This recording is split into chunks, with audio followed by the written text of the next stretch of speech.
Próxima, Pacho. Aí essa da refeição das 3 era a minha refeição sólida pré-treino. 15 minutos antes do treino eu tinha 30 gramas de maltodextrina, 30 gramas de whey protein, mais 2 gramas de BCA. E daí eu ia pro treino. Perfeito, olha que legal. Maltodextrina, malto, a galera morre de medo da malto hoje, né? Pô, a base da energia para qualquer atleta, para qualquer modalidade é carboidrato. A maltodextrina é uma opção, né? Mas hoje nós temos a palatinose, o pessoal faz muita confusão da palatinose ser melhor que a maltodextrina, elas são diferentes. Palatinose tem absorção mais lenta, maltodextrina é imediato. Intratreino, maltodextrina é melhor do que uma palatinose. Afastado do treino, a palatinose te dá uma absorção mais gradativa. Aquele ectomorfo com muita dificuldade de ganhar massa muscular, ele pode até acrescentar uma palatinose numa refeição, no café da manhã, um shake, não necessariamente relacionado ao treino. Aí já chegamos em outra polêmica, né? BCAA. Né? O BCAA, rapaz, o bicho é maltratado na rede social. Eu lembro que antigamente... Tava na pauta aqui pra gente falar. Olha que dele, legal. falar. Antigamente era a febre, aí do nada saiu em algumas literaturas que, cara, não presta pra nada. Pois é, aí que essa palavra não presta para nada relacionada a suplemento, dificilmente vai ser verdade. Porque o fato, no caso do BCA, ele não ser necessário quando você está com uma dieta adequada em proteínas, na quantidade e na distribuição, que é uma dieta com uma quantidade de distribuição adequada de proteínas, você já tem o BCA necessário. Não significa que ele não vai prestar para nada. Aí entra um ponto bem interessante. O BCA, ele é um precursor de glutamina. O BCA para a imunidade, ele é mais interessante a sua suplementação até mesmo do que a própria glutamina. Depois a gente pode falar de glutamina e imunidade. Agora, você precisa ter essa necessidade disso. E aí, volta no que eu comentei. Qual é o seu estresse? É um treino extremamente intenso, uma fase de finalização? Então, o BCA pode ser interessante pensando em recuperação. Quando fala sistema imune, Pacho, a gente pensa já em gripe, resfriado. O sistema imune é que faz a nossa recuperação. Então, o sistema imune para o atleta é fundamental para ele estar recuperado todo dia após dia e não tá na sexta-feira destruído do treino de quarta, por exemplo. Então, nessas condições, acaba sendo muito interessante, mas isso vale também para um off-season de alguém que treina extremamente pesado. No ciclismo, no triatlo, o BCA nunca saiu de moda, porque o ciclista, o triatleta que está lá com 2 treinos por dia, ele coloca essa suplementação e observa a melhora, né? Então, é diferente, muitas vezes, da pessoa que está buscando o ganho de massa, buscando a estética, né? Então, muitas vezes ele está tendo um resultado que ele não esperava do BCA, no sentido de que está otimizando a recuperação dele, mas ele queria enxergar alguma coisa relacionada a ganho de massa, né? Então é bom a gente colocar isso, que o BCA, ele é sim um ótimo suplemento, mas precisamos pontuar para quem, em quais condições, né? Os seus atletas, muito interessante a suplementação de BCA para eles. Isso é interessante. Agora, o pangaré que vai na academia para trocar o WhatsApp, para que vai tomar BCA? Vai recuperar do quê? Né? Toma um copo de água e pronto, não precisa nem, né? Então a questão é para quê, né? E não no sentido ali de o suplemento não prestar para nada. Vendo isso, como você disse que o BCA seria excelente para recuperação, entrando como um pós-treino, existem pessoas que usam pré-treino e até mesmo no intratreino. Entre pós. Pré e pós. Intratreino eu não vejo tanta validade. Ainda falando treino de musculação aqui, no caso, que é o mais do nosso público aqui de hoje, né? Então eu não vejo tanta validade. Mais pré e mais pós. Se o pós ele faz a recuperação, no pré ele faria qual função? Também pensando nisso. Também pensando em otimização melhorar a performance. Como precursor de glutamina. Mudando um pouquinho de suplemento, arginina e citrulina. Pensando na síntese de óxido nítrico, a citrulina, que é um precursor de arginina, é mais interessante do que a suplementação de arginina. O BCA e a glutamina é a mesma coisa. Se o objetivo é otimizar o sistema imune, pensando em recuperação, melhor suplementar com BCA do que glutamina. A glutamina não é por isso que ela deixa de ser interessante. Ela pode ser um grande aliado para a saúde intestinal. Problema, esses 5 graminhas tal, que muita gente utiliza é muito pouco, mas imagina um tamanho de vocês, né? Acaba sendo uma dose muito insignificante. Então tem que ser uma dose mais elevada. Temos aí estudos mais de 20 gramas de glutamina e para situações em que o intestino realmente precisa de um suporte mais adequado. E é muito comum nós termos atletas, inclusive, que têm algum distúrbio gastrointestinal, alguma irregularidade, né? Nesse sentido de uma má permeabilidade intestinal. Então pode ser algo mais agudo do que algo contínuo. E quando você fala 20 gramas, seria ao longo do dia ou em alguma por situação? Por exemplo, em jejum, já utilizar de 20 até 30 gramas, né? Vamos imaginar com vocês, já colocaria uns 30 gramas, mas aí que tá, em alguns pontos, em alguns momentos específicos. Não seria algo que eu sugeriria o tempo todo. Hoje, é muito diferente daquela época que nós tínhamos uma caixa de ferramenta desse tamanho, né? Que tinha vitamina C, BCA, glutamina, whey. Hoje a nossa caixa de ferramenta é assim. E eu digo isso que aumentaram os estudos relacionados à suplementação alimentar e as possibilidades também de suplementos que nós temos hoje. Então, citei aqui o BCA, mas às vezes a pessoa tem uma condição financeira X e não cabe tudo isso, né? Nós precisamos ir sempre na prioridade. Porque hoje, com tanto conhecimento que existe sobre suplementação alimentar e tantas possibilidades, se a gente for suplementar tudo que seria interessante, meu Deus, é um arsenal, tem que ter um ótimo patrocínio, às né? vezes você vê a pessoa recebe lá a programação dela. Ah, mas por que na minha não tem BCA? Mas por que na minha não tem? Porque o fulano toma não sei o quê.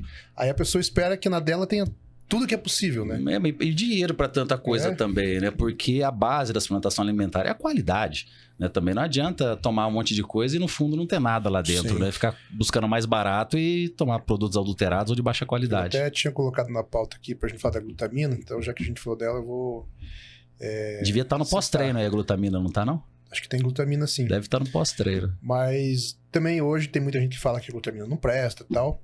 Então, depende pra quê? Pra imunidade, BCA é melhor. O único que se salva é que é creatina, né? Que o resto não presta. mas já foi maltratado. Cara, né? eu tomei um processo de creatina em 2000, nessa época aí, Pacho. Porque não sei se você lembra, nessa época a creatina era proibida. Eu lembro que era difícil achar. Era proibida pela Anvisa. A gente comprava a casa veterinária. Ficava embaixo do balcão. Era proibida. Assim, e eu palestrava dizendo que não, a creatina tem grandes aplicabilidades na época no esporte. Hoje a creatina é do idoso pra criança, pra tudo praticamente, pode ter benefícios. Eu tomei um processo por falar que a creatina funcionava. Hoje eu até nem gosto de falar de creatina nas palestras, hoje não tem graça mais. Eu gosto de perdeu, ganhou o processo. Eu gosto de falar do que é polêmico, né? Perdeu, ganhou o processo. Perdi, eu tomei advertência. Que bosta. Né, de estar falando sobre o suplemento que a Anvisa dizia que... Você sofria lá com o conselho numa época. Eu tomei processo de falar de medidas profiláticas para quem usava algum tipo de hormônio, né? Então hoje eu vejo, né, todo mundo falando de hormônio. Nem tenho mais vontade. Eu falava quando era proibido, agora todo mundo fala... Fica fácil. Já vou falar sobre o que eu adoro falar hoje, que é polêmico e que ainda a galera não acordou, mas deixa pra já.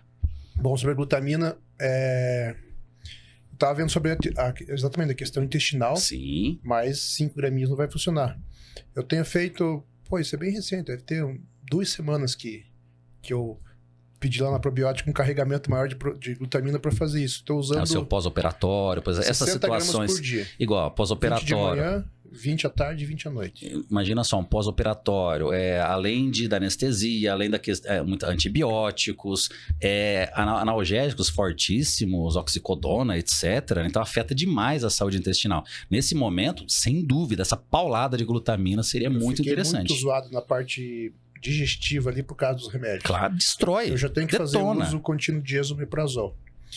E no hospital... Que é seríssimo, tá? Inibidor da bomba de prótons, Pacho, mais à frente a gente pode voltar nesse assunto, acaba diminuindo a absorção de vitamina B12, né? Então, realmente é algo que é fundamental para o metabolismo energético, entre outras questões, desde memória, cognição. Então, todo medicamento a gente tem que tomar muito cuidado com a interação com o nutriente. Seja um omeprazol com relação à vitamina B12, para citar um exemplo, e antibióticos e analgésicos com relação à saúde do intestino. Isso é nutrição técnica, mas é muito legal. Eu tenho uma marca de omeprazol que eu respondo bem. E lá no hospital não era o mesmo. Foi trocado. Aí já deu uma zoada. Aí entrou tudo aqueles remédios para dor, tudo anti-inflamatório, me destruiu. Eu não conseguia comer. Eu tava fazendo 2 refeições com whey e uma refeição sólida no dia. Eu cheguei a perder no total ali 18 quilos. Agora eu já recuperei uma boa parte. E daí eu comecei algumas coisas para parte intestinal, cuidar, e uma delas foi a glutamina. Lógico, teve enzimas, teve probióticos. A glutamina foi uma delas. Ajudou a melhorar bastante. E daí onde eu tinha dado uma lida sobre isso, era na parte intestinal mesmo.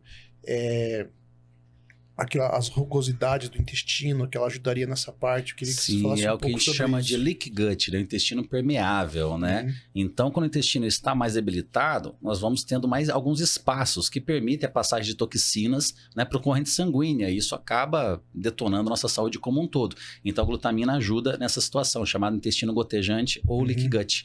Né? Então, aí que tá o detalhe. Você chegou num ponto chave, Pacho.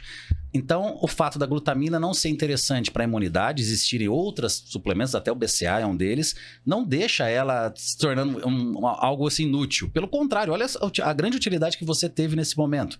Então, todo suplemento tem a sua aplicabilidade, né?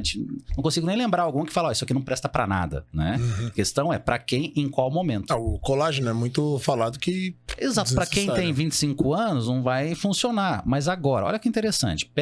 Vamos imaginar uma pessoa com mais de 40 anos de idade, pensando em melhorar, em amenizar o envelhecimento cutâneo. Ele funciona? Ainda assim depende, porque ele só vai funcionar se você tiver uma adequação na quantidade e na distribuição de proteínas. Porque, vou chutar um exemplo, se você precisa de 2 gramas de proteína por quilo de peso, está ingerindo 1,5 gramas e suplementa o colágeno, esse colágeno ele entra para complementar essa proteína. Agora, se você precisa de 2 gramas, está ingerindo 2 gramas e suplementa o colágeno, aí sim ele vai auxiliar na qualidade da sua pele, mas ele não vai para a pele, ele vai ser degradado em aminoácidos, obviamente, só que ele é fonte de alguns aminoácidos específicos, por exemplo, hidroxiprolina, que é um precursor de colágeno. Então, numa fase pós-operatório, por exemplo, 21 dias após uma cirurgia, entra-se com colágeno, pensando em cicatrização e pensando também no processo de envelhecimento cutâneo. É difícil um suplemento que está tanto tempo no mercado, por exemplo, o colágeno, não prestar para nada. Por que está na prateleira? Sim. Vocês podem observar que quando o suplemento não tem fundamento, ele entra e sai. Óleo de coco para emagrecer, cadê? Né? Tantos suplementos que entraram e saíram. Porque... Esse é antigo. Agora, aquele que está na prateleira e continua BCA há tantos anos, porque realmente a pessoa toma e observa, melhora, principalmente nesse caso, na recuperação. Então, o que acontece é essa bagunça. Isso vale para o leite, para o pão, para o BCA, para a glutamina. O pessoal quer sim ou não? A resposta é depende. Por isso que existe a gente, né? Se não tivesse profissional, né? Se não tivesse essas urnas, não fazia de profissional, era só de uma regra igual.